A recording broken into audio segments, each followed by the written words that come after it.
Mata upu e lua, o mea mua i o mai, i le toia fio mai ai Yesu.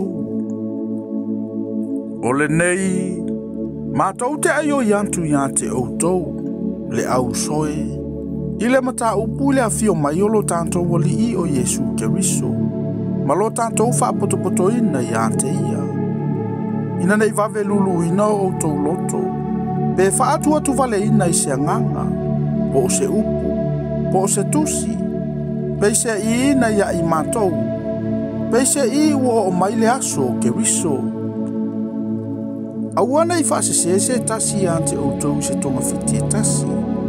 Awa e le o mai le na aso, se ia mua ai o na taunu o le tete a ese.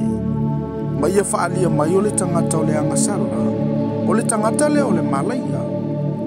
O le tete e antu, ma whaamawalunga ina ia ia ante ia, e sili mea umalava ua taua tua ina, ma mea uma ua ifo iai tangata, o lea ua tiati ai o ia I le malu o le atua, peise I o le atua o ia, o loo faali mai o ia, o le atua lava o ia.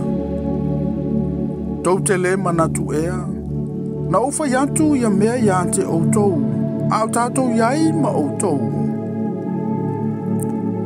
O le nei foi, o outou I loa le mea o loo faalawe lave, ina ia faalia mai o ia I o na lava aso. Awa o loo ngalua nei lava le mea lilo le ami o leanga, na ona se ia ave ese ina le o faalawe lave. Ona faalia mai ai le o le ua ami o leanga, e whano ia I le ali, I le manawa mai o lona fufonga, ma wha umatia I le faali mai o lana fio. O lona saufo ia pe o le ngalue ngā satani, I le mana uma ma whailonga, ma wavenga pepelo.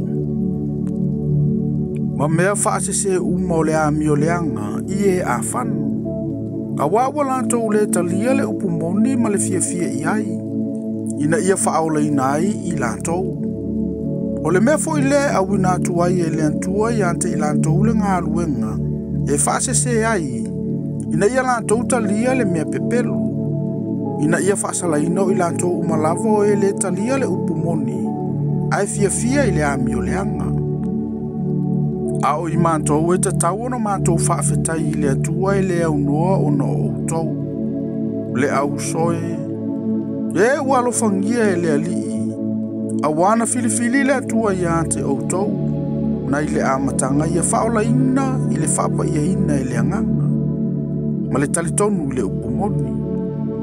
Na wala uina I outou e ia I la mātou tala le lei.